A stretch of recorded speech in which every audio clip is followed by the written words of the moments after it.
ರಾಮನೂರಿನ ರಾಜವೈಭವ mega ಕವರೇಜ್ಗೆ ಮತ್ತೆ ಸ್ವಾಗತ. ಅಯೋಧ್ಯ ನಗರಿಯಲ್ಲಿ ಸಂಭ್ರಮ ಸಡಗರ ಕ್ಷಣ ಕ್ಷಣಕ್ಕೂ ಹೆಚ್ಚಾಗ್ತಾ ಇದೆ.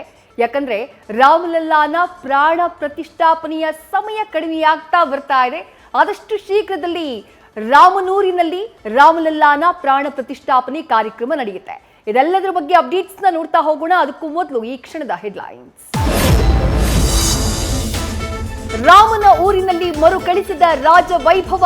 ರಾಮಲಲ್ಲಾ ಪ್ರಾಣ ಪ್ರತಿಷ್ಠಾಪನೆಗೆ 3 ಗಂಟೆಗಳಷ್ಟೇ ಬಾಕಿ. ಮಧ್ಯಾಹ್ನ 12:29 82 ಸೆಕೆಂಡ್ಗಳಲ್ಲಿ ನೆರವೇರಲಿದೆ ಪ್ರಾಣ ಪ್ರತಿಷ್ಠಾಪನಾ ಕಾರ್ಯ. ಪ್ರಧಾನಿ ಮೋದಿಯೇ ಪ್ರಾಣ ಪ್ರತಿಷ್ಠಾಪನೆಯ ಯಜಮಾನ. ಇನ್ನು ಕೆಲವೇ ಕ್ಷಣಗಳಲ್ಲಿ ಅಯೋಧ್ಯೆಯಲ್ಲಿ ಲ್ಯಾಂಡ್. ಧಾರ್ಮಿಕ ವಿಧಿವಿಧಾನಗಳಲ್ಲಿ ಭಾಗಿಯಾಗಲಿದ್ದಾರೆ. ನಮೋ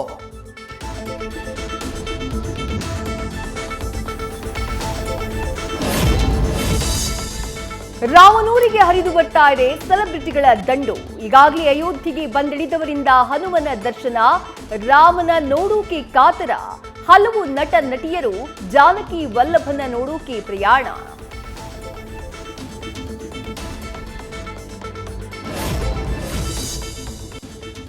ಅಯೋಧ್ಯೆಗೆ ಯದುವೀರ್ ಒಡೆಯರ್ ತ್ರಿಷಿಕಾ ಕುಮಾರಿ ಆಗಮನ. ರಾಮಲಲ್ಲನ ದರ್ಶನ ಪಡೆಯೋದಕ್ಕೆ ಉತ್ಸುಕ. ನ್ಯೂಸ್ ಫಸ್ಟ್ ಜೊತೆ ಸಂತಸ ಹಂಚಿಕೊಂಡ್ರು ಯದುವೀರ್ ದಂಪತಿ.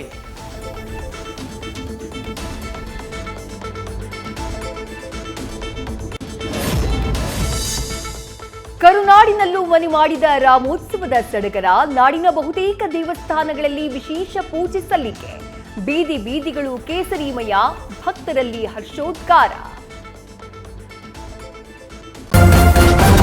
ನ್ಯೂಸ್ ಫಸ್ಟ್ ನಿರ್ಭೀತಿಯಿಂದ ನಿಮ್ಮ ಪರವಾಗಿ.